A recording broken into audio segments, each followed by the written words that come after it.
Assalamualaikum warahmatullahi wabarakatuh. 103,5 Magelang FM di udara untuk semua usia. Selamat siang sahabat pendengar dimanapun Anda berada. Juga selamat siang para narasumber yang sudah hadir di studio. Pada siang hari ini kita bakal kembali di program kesayangan kita, yaitu Dialog Interaktif. Dialog interaktif di mana ini kita bakal ngobrol santai tapi bermakna pastinya dan menginspirasi kita semua. Saya Ayu L yang bakal menjadi teman setia bersama Anda sampai purna, kurang lebih 1 jam purna pukul 15 ya. Dan kali ini bakal mengangkat topik yang kekinian banget ya.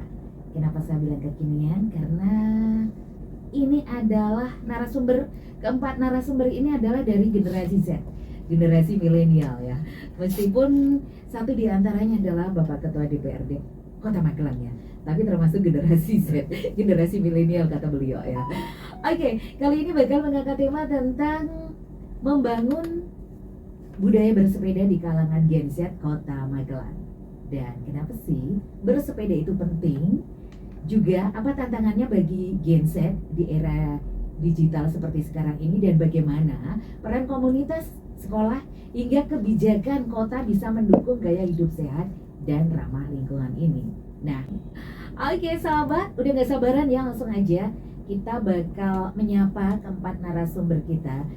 Yang pertama, wih keren ini ya, Bapak Ketua DPRD Kota Magelang ini juga tetap berjiwa muda karena memang masih muda, dan beliau ingin tetap dipanggil generasi milenial atau Gen Z ya. Oke, selamat siang Pak Evin Septa Haryo Kamil. Siang, Bu Ayu. Oke, baik, narasumber kita yang kedua adalah Mas Tio Setioko. Mas Tio Setioko ini adalah ketua dari GXID, Gravel Indonesia Cyclist Kota Magelang. Oke, selamat siang Mas Tio. Selamat siang, Mbak. Apa kabar siang hari ini? Sehat selalu ya. Sehat selalu. Bisa menjadi inspirasi terutama untuk warga generasi Z Kota Magelang ya, Z Kota Magelang ya. Semoga. Amin. Pokoknya penggiat sepeda itu luar biasa deh ya. Nah, narasumber kita yang ketiga, Mas Ardi Dewantoro. Halo, selamat siang Mas Ardi. Siang, Mbak Ayu. Oke. Mas Ardi ini adalah penggagas MFBC, Magelang Fast Week Cycling. Ya. Apa kabar siang hari ini? Baik, alhamdulillah. Harus bahagia juga. Harus bahagia.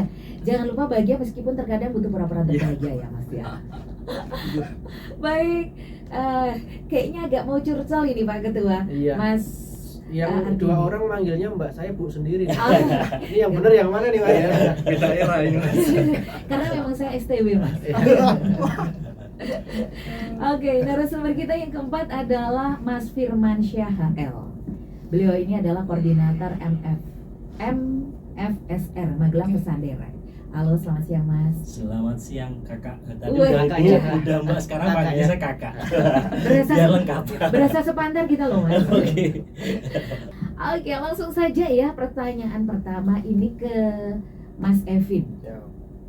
Mas Evin, beliau ini adalah Ketua DPRD Kota Magelang. Nah, Mas Evin, beberapa waktu lalu Mas Evin ikut bersepeda bersama Gen Z nih ya. Tepatnya saat Magelang Fast Week Cycling ke-44. Nah, bagaimana nih kesan Mas Evin saat ikut acara bersepeda kemarin ini, Mas? Terima kasih. Saya ralat manggilnya sekarang Mbak Ayu. Jadi ceritanya kebetulan kemarin ini saya mengikuti momen dari teman-teman MFBC ini setelah sekian lama. Terakhir giat ini COVID ya Mas? Ya, COVID. Terus 4 tahun ini udah hampir 5 tahun berhenti. Saya iseng-iseng aja sepedaan sama temen biasa, terus temen ini yang info gabung aja sama MFBC segala macam. Ternyata di sana ketemunya banyak sekali. Hampir beberapa kenal. Oh ternyata ini juga nggak nyangka pada senang sepeda kan gitu. Sekarang ke Mas Tio nih, selaku Ketua GXID ya, betul ya? Mas Tio, selama ini yang kita kenal adalah sepeda MTB, sepeda lipat maupun sepeda balap. Nah, ada komunitas gravel. Nah, apa sih gravel itu Mas? komunitas apa sih itu GXID dan ada di kota mana saja, dan juga GXID Magelang tuh kapan berdirinya Mas Tio? Silakan disampaikan. Oke, nah, makasih waktunya. Iya. Sudah diundang juga ke sini. Iya. Kesempatan yang sangat luar biasa kepada saya. Perkenalkan sebagai Tio, sebagai penghobi sepeda biasa aja Mbak. Iya. Gitu. Yang luar biasa apa? Kok biasa aja Mas? Banyak Mbak. Oh, gitu Banyak ya. sebetulnya, tapi Rutenya Enggak, luar biasa. ya penghobi saja. Iya. Jadi kalau ditanya GXID apa, bacanya GXID ya Mbak. Oh, GXID, weh. GXID. Pokoknya Inggris punya ya, jangan baca menurut versi Indonesia ya. Oke. GXID Gravel and Ultra Cycling. Gravel and Iya. Ultra Cycling. Oke. Nah, jadi kalau ditanya itu GXID apa gitu kan, komunitas yang milih jalurnya itu jalur kerikil ataupun off-road ringan, bisa juga sama ultra cycling. Ultra cycling sendiri mungkin bersepeda jarak jauh. Berarti ini khusus untuk pesepeda yang suka tantangan ya? Ya itulah Ah, adventure gitu. adventure. Iya. weh. Itu luar biasanya. Oh, itu luar biasanya di adventure-nya itu ya? Enggak lah, enggak. Masih banyak yang Oh, iya. lebih lagi. Jadi kalau saya boleh, makanya saya buat catatan biar nggak ceritanya, karena saya seneng cerita Mbak. Jadi buat catatan biar nggak gelambiang kemana-mana. Kalau geng saya sendiri itu dibentuk sama Pak Budi Yakin, dan tanggalnya itu beliau sendiri pernah saya tanya, aduh saya lupa, dia bilang gitu. Oh, Nah tapi itu kisarannya sebelum COVID, jadi sebelum COVID 1 tahun atau 2020-an. ya berarti sekitar 5 tahun yang lalu. Karena memang kalau genre gravel ini masih baru ya di dunia sepeda, baru sekitar 5 tahun ini. Jadi dia di antara apa ya, dari road sampai MTB kami bisa. Jadi range-nya lebih luas. Jadi mau di jalan halus jarak jauh oke, mau di jalan kasar juga oke gitu. Nah kalau ditanya sendiri sudah ada berapa kota gitu, ini banyak sekali Mbak. Mungkin Surabaya, Bandung, Jakarta, Semarang, Jogja. Wih, Ya hanya kalau untuk di Magelang Iya. baru umurnya baru 6 bulan Mbak. oh baru 6 bulan. 6 bulan 7 bulan lah sekitar itu gitu. Jadi Mitoni ya. Baru Ya. Mitoni. Sebetulnya kalau dibilang itu 1 tahun enggak, tapi saya sudah mulai duluan, saya coba kenalin. Tapi kalau secara terbentuknya kalau Organisasinya jalan- baru. iya GXID. gitu. Kemudian apakah ada sepeda khusus nih Mas, dimana ini kan yang dilewati suka dengan adventure tantangan. Sepedanya itu beda dengan pegiat sepeda lain atau bagaimana nih Mas? Iya sih, sebetulnya ada sedikit perbedaan. Mhm. Paling mencolok itu mungkin di stangnya itu mungkin ada 2, bisa pakai flat bar seperti MTB itu, tapi dia agak pendek. Terus kalau yang pakai drop bar itu dia ada flare itu semacam lengkungan ke arah luar untuk menjaga keseimbangan. Tapi yang paling kelihatan sekali adalah ukuran bannya. Jadi kalau anak road bike itu pakai ukuran 28 sampai 23, kalau MTB itu ukurannya sekitar 40-an. Ya. Kalau gravel itu di angka 28, 30, 35 gitu sampai 38 lah kisaran segitu. Jadi dia tapi jadi bisa untuk segala medan. Berarti khusus ya. Dan mentalnya juga dipersiapkan juga ya, termasuk kalau penuh tantangan seperti ini. Kalau misalkan pedesaan-pedesaan itu kan banyak jalanan yang Tanjakan. masih ya gerunjal-gerunjalan, Iya. banyak kerikil, banyak batu. Itu yang disukai oleh anggota GXID ini juga ya. Ya gimana ya, pecinta kerikil ya bahasanya. Wes, mantap. Tapi saya lihat tuh di Magelang ya, alhamdulillah ya pembangunan merata nih Mbak. Oke. Jadi bahkan saya sampai ke desa-desa pun ke arah Halus ya. halus gitu loh. Jadi, Cor semua ya. cor gitu. Jadi pemandangannya tetap dapat, kenyamanannya dapat. Jadi belum gravel banget ya. Jadi kalau kita mau gravel kita harus ke arah Muntilan sana tuh ke Serumbung gitu. Nah itu baru kita dapat sensasinya. Weh, Jadi pemandangannya bagus di sini. pemandangannya dapat, pandangannya juga bagus, apalagi yang seger-seger gitu ya. Nah itu. Oke, ini mumpung Mas Tio lagi menyampaikan, ada pertanyaan nih dari Pak Aryadi. Tanya kepada Mas Tio, jenis sepeda apa yang buat grevelan dan kenapa? Maksudnya grevelan itu apa ya? Gravel. Level itu Gravel. bahasanya mungkin ya gitu, maksudnya gravel. Oh. Sebetulnya di spek khususnya itu sebenarnya bentuknya ya. Kalau sekarang kita nggak bisa nunjukin fotonya mungkin ya. Bisa ini lewat kamera. Ada kan kamera ini. Belum disiapkan. Oh. Mendadak, sangat mendadak. Jadi ya itu bentuknya kalau bisa dilihat tuh kayak apa ya, di antara MTB sama road itu. Jadi geometrinya pengaruh tapi bannya agak gede gitu sih Mbak. Nah kalau ditanya speknya itu ya tergantung penggunanya sendiri ya, kepinginnya seperti apa. Jangan sampai yang berlebihan karena semua bertahap kan. Punyanya sepeda apa ya itu dipakai dulu. Berarti memodifikasi sendiri ya, bukan beli jadi kayak gitu di toko misalnya ini untuk tadi yang dibilang Pak Haryadi yang gravelan. Jadi tetap beli ini terus nanti dimodifikasi sendiri ininya, Di-upgrade ya. bannya ini apa gimana? Jadi untuk di Indonesia sendiri sekarang sudah banyak yang sudah menjual sepeda gravel.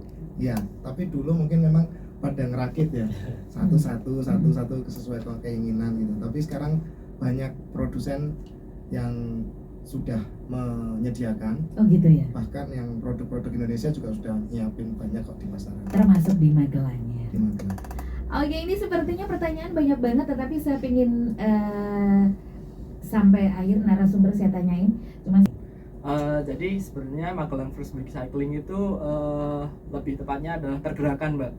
Nah, pergerakan buat teman-teman kita, teman-teman itu ada beberapa ngobrol kok ada yang nyaut tentang critical mass. Critical mass itu tentang kayak budaya biar kita tuh kayak bersepeda karena keresahan kebanyakan transportasi ya gitu dan lain-lain, ya itu era-era di 2015-an lah Mbak, kayak gitu. Terus itu Mas. ini ke Mas Firman nih, Mas Firman selaku koordinator MFSR ya. Iya. Betul ya. Ini dibaca Indonesia apa Inggris nih? Ini Magelang Persandera. Nah, Mas Firman, minggu lalu 6 Juli ada gelar perdana Magelang Persandera. Lebih 50 pesepeda turut serta menyelesaikan rute kurang lebih 15 km. Ya, Pak.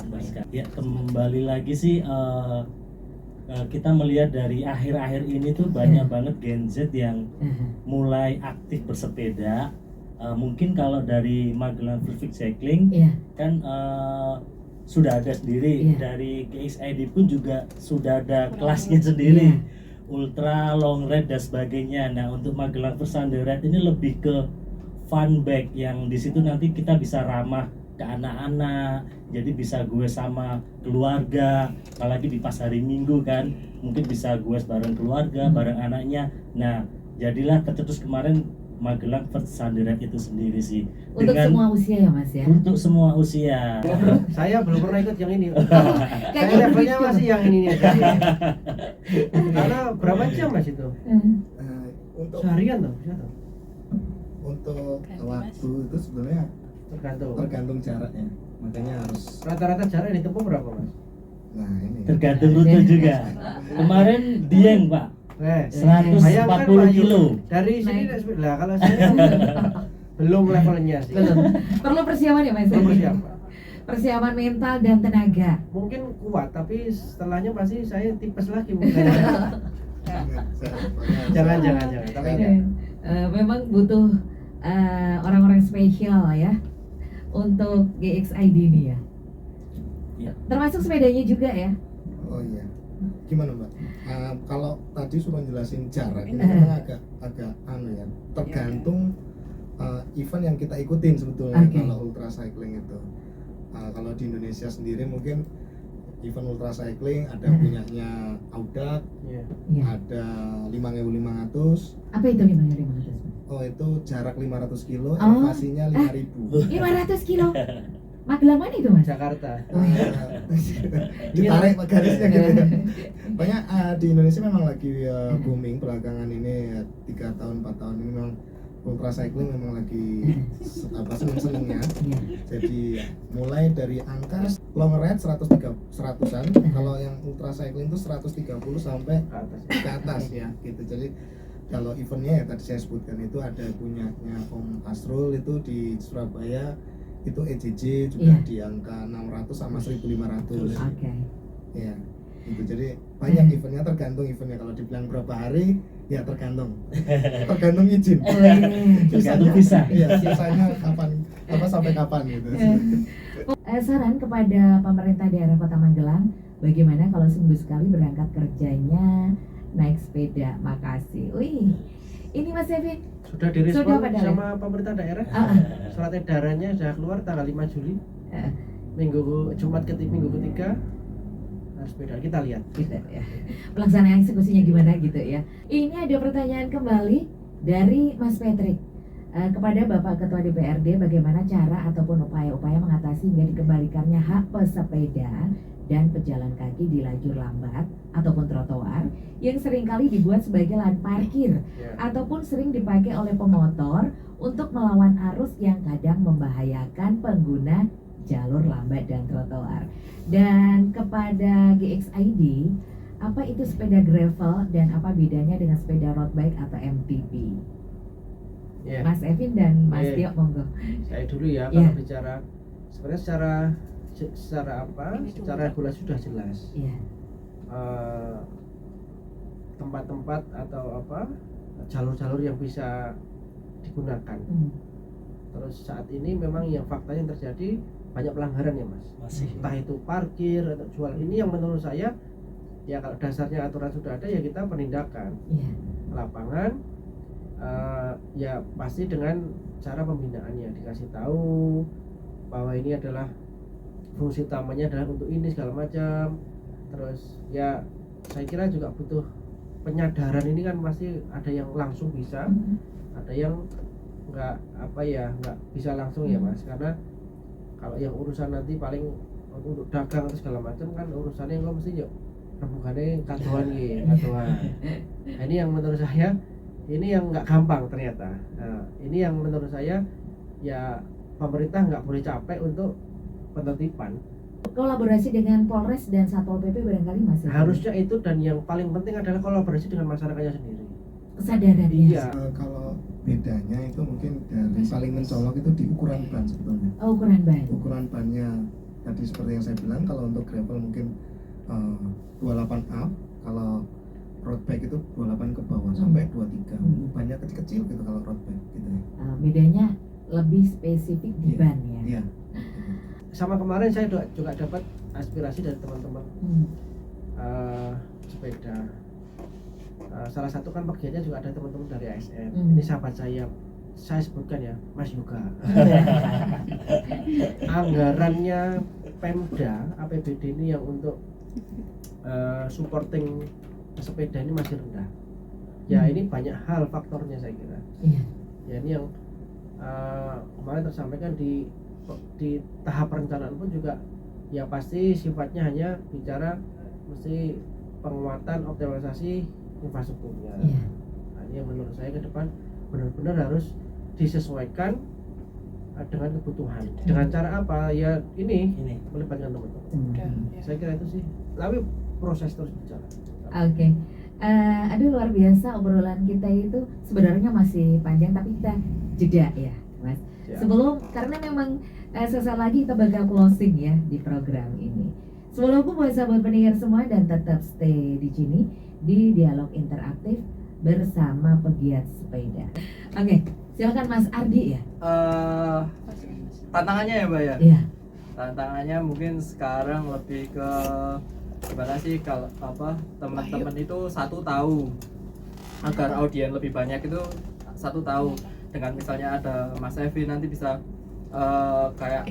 mungkin sekarang paling sosial media paling banyak kayak Facebook Facebook boleh, terus Instagram ya Mas ya. Kerakit sepeda itu enak kok, itu nanti ada prosesnya juga. Itu mungkin kayak Mas Tio kan udah sering rakit-rakit. Nah, berarti harus banyak gitu. berdekatan dengan Mas Ardi dan Mas Tio ya. Wah ini cyclist Oh, loh ini. semua. Mas Firman juga ya. Enggak. Oke, tantangannya itu dari versi Mas Ardi ya. Mas Tio, tantangannya apa nih Mas Tio? Tantangannya sebetulnya kalau menurut saya itu gimana caranya ngajak ya sebetulnya. Karena saya pernah dikasih nasihat dulu sama teman, kamu kalau buat ajakan jangan kecewa kalau nggak ada yang datang, tapi harus tetap konsisten. Jadi kalau di GXID itu tiap minggu kami buat ajakan, entah ada yang berangkat atau enggak kami tetap ajak gitu. Dan memang karena susahnya ini ya genre kami paling baru gitu kan, Iya. jadi masih baru, masih anak baru lah istilahnya. Jadi untuk nyari ke teman-teman yang sejalur itu agak susah, tapi ya itu mungkin kuncinya konsisten untuk mengajak terus, mau ada mau enggak kita ajak aja. Karena tantangannya luar biasa ya Mas Tio Iya. ya. Nah, untuk Mas Firman sendiri Mas, Ya, tantangannya apa nih? tantangannya untuk saya sendiri sih untuk membuat komunitas sepeda yang solid itu kan nggak gampang ya. Iya. Makanya Magelang First Darat itu wadah untuk mengajak teman-teman bersepeda ya, apalagi di kalangan Gen Z ya. Jadi kita harus ngikutin lifestyle-nya mereka juga nih. Jadi kalau dulu mungkin saya generasi milenial ya. Jadi Iya. mungkin cuma Late ada millennial. menyusup ini. ini menyusup ini. Jadi kalau dulu tuh ada istilah gocapan, goes cari sarapan, mungkin Iya, ya gocapan. cari soto, cari apa. Nah, Oke, di kalangan GZ ini beda. Mereka itu lebih sepeda, lebih ke lifestyle. Jadi habis sepedaan saya harus ngopi Ngopi. nih. Ah, Kemana benar. nih? Apalagi Magelang street coffee-nya udah mulai tumbuh banyak. Iya. Mereka sosialnya juga besar sih, walaupun mereka cuman bersepeda, ngonten dan sebagainya, diakhiri dengan kopi ya, kopi sana kesini, jadi juga bisa untuk apa ya, Membantu UMKM. membantu UMKM Coffee di sekitar Iya. Magelang juga bagus juga sih. Jadi susahnya ya itu sih, jadi harus sabar dan pasti tanpa mereka pun ajakan bersepeda juga mungkin akan berkurang juga. Jadi mereka juga diajak tuh sangat-sangat bagus sekali sih, seperti itu. Wah, berarti Mas bertiga ini termasuk bisa dibilang promotor ya, yang tetap pantang menyerah gitu ya, untuk menggiatkan dan menginspirasi pesepeda di Kota Magelang ya. Oke, terakhir nih sebelum kita akhiri acara, Mas Evin, harapannya apa sih dengan adanya kegiatan bersepeda ini, Mas? Ya saya sepakat nih tadi yang disampaikan oleh teman-teman bertiga. Memang yang paling susah Mbak Ayu memang dalam rangka mengajak gini, ngajak tapi kan belum tentu mau terlibat. Iya. Jadi dibutuhkan tadi sambungannya konsisten. Menurut saya juga kuncinya adalah untuk edukasi, mengajak tapi mengajaknya seperti apa kan gitu. Jadi yang saya kira proses-proses mengajak ini harus juga tepat. Tadi disampaikan dengan segmennya, dengan potensinya apa, pendekatannya seperti apa. Ini yang menurut saya nggak bisa teman-teman kerjakan sendiri. Pemerintah juga harus hadir. Kalau pemerintah aja mau kok repot, tapi memang juga yang menjadi kendala menurut saya, kami lihat ya, kalau teman-teman penghobi sepeda atau ya, apalagi yang anak muda ini kadang-kadang juga agak malas tuh kalau dengan pemerintah, diajak pemerintah gitu ya, Malu-malu bukan malu-malu males gitu, malu-malu males. Jadi ini nggak apa-apa kalau dengan saya enak-enak aja. Jadi karena saya tahu dekat dengan mereka. Jadi memang harus kolaborasi, nggak bisa pemerintah maju sendiri, nggak ngapain gue rene segala macam. Tapi makanya harus gini, gabung. Intens ya, Mas ya. Caranya gabung, harus bersama. Rasanya kan dibangun ya Mas. Iya. Terus nanti ya dengan treatmentnya pelan-pelan, ya dibuktikan dengan hal yang konkret mulai dirubah, saya kira akan menarik. Ini yang menjadi harapan. Jadi ke depan harapannya adalah menjadi kita tumbuhkan sebuah kebudayaan yang positif dengan bersepeda. Bahwa bersepeda itu sehat, bahwa bersepeda itu lebih nyaman, bahwa bersepeda itu juga menambah sedulur, bahwa bersepeda itu juga mengasihkan bagi saya, bahwa bersepeda itu ternyata menginspirasi banyak hal kalau bagi saya. Jadi menurut saya luar biasanya bersepeda. Enggak, kadang-kadang lewat Bonpolo kemarin saya ketemu temen almarhum bapak saya gitu loh. Jadi gitu Mas, jenengan ketemu siapa tiba-tiba pas lewat nanti, itu loh hebatnya. Makanya sekali lagi pemerintah dengan semua saja para pelaku masyarakat bisa terlibat membangun bersama-sama budaya yang baik seperti ini dengan bersepeda. Ayo bersepeda. Baik, sobat pendengar, sebelum kita akhiri dialog interaktif bersama penggiat sepeda pada siang menjelang sore hari ini. Sebelumnya ini ada titipan atau aspirasi dari teman baik Kota Magelang ya. Yang pertama adanya peningkatan infrastruktur sepeda yang ada di Kota Magelang, terus peningkatan perlindungan terhadap pesepeda, mengajak pendengar untuk turut bersepeda karena selain menyehatkan juga turut andil dalam menjaga udara kota. Yang terakhir ada peran pemerintah mendukung budaya bersepeda di Kota Magelang. Tawarkan terakhir ini ya. Tadi sudah sih sebenarnya untuk mengajak semua lapisan masyarakat untuk bersepeda gitu ya. Baik, sebelumnya ini ada pengumuman untuk yang beruntung mendapatkan souvenir. Tadi yang sudah bertanya ya. Pengumuman untuk yang mendapatkan souvenir. Yang pertama souvenir dari sepeda ya, dari pegiat sepeda atau dari sepeda baik Kota Magelang. Yang pertama ada Mas Patrick di Magelang, kemudian Mas Yadi di Magelang atau Mas Haryadi, kemudian Mas Theo dan Kak Citra Ayu dari kolom YouTube. Souvenir bisa diambil di Radio Magelang FM. Kemudian selanjutnya ini ada simbolis penyerahan souvenir kepada Ketua DPRD Kota Magelang yang akan diserahkan oleh Mas Tio ya. Oke. Monggo. Berdiri nih. Berdiri boleh, duduk boleh. Oh, duduk aja. Ini kecil kamera juga. Saya terima nikah dari Sah. Oke, Sini ya. penyerahan simbolis souvenir kepada Ketua DPRD Kota Magelang dari teman baik Kota Gini Magelang. loh. Daerah support ya, Mas. Oke, Kasih ya. Mas. Iya, Mas. siap. Sudah. Sudah. Oke. Kemudian penyampaian aspirasi pesepeda Magelang bersuara. Apa ini? Oh, dari perwakilan ini Mas. Perwakilan, Ya, ya. ada. Iya. Panggilan. Diwakilin yang muda gak apa-apa ya. Nah. Ben kita no. Karena- Ya. Karena muda yang semangat. Terus Silakan. jadi Mbak ini dari teman-teman ya Mas ya. Oke enggak sudah. Mas Evin ini buat peningkatan kualitas dan kuantitas infrastruktur. Itu yang pertama, terus jaminan keselamatan lah. Yang kedua itu jaminan keselamatan bagi pesepeda. Utamanya kelompok rentan. Itu kayak anak sekolah, wanita, lansia di jalur sepeda maupun jalan raya gitu. Nah, terus yang ketiga, sorry Mas naik banyak ya Mas ya. Ketiga Semakin banyak. Oke, siap. Ketiga itu adanya edukasi Iya. dan kampanye keselamatan bagi pengguna jalan secara rutin gitu. Jadi emang butuh kayak gitu terus-menerus gitu Mas. Terus 4, penyediaan wadah bagi pesepeda untuk sampaikan aspirasi dan partisipasi dalam pembangunan ekosistem Iya. bersepeda di Kota Magelang yang dapat dipantau progresnya ya. Walaupun beberapa dari teman-teman udah independen gitu ya Mas ya. Cuman kalau misalnya Mas Evin bisa Support lebih. nah itu mah lebih bagus. Amin.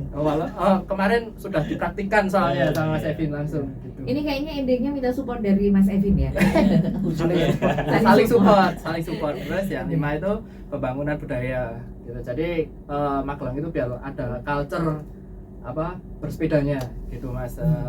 Bagi semua kalangan di Kota Magelang dimulai dari sekolah melalui program bersepeda ke sekolah kayak gitu Mas. Betul. Mantap. Oke. Ini saya terima Siap. aspirasinya ditanyakan dan saya nggak membatasi. Sekali lagi Iya. Mbak Ayu hebat dan apresiasi ke teman-teman. Jangan pernah mutung ya saya karena pasti ya prosesnya panjang. Iya. Kadang-kadang saya yakin teman-teman nanti mulai paham bahwa kalau di pemerintah ini kan, pemerintah daerah ini pasti kan mekanismenya panjang. Terus yang harus perhatikan kan banyak hal.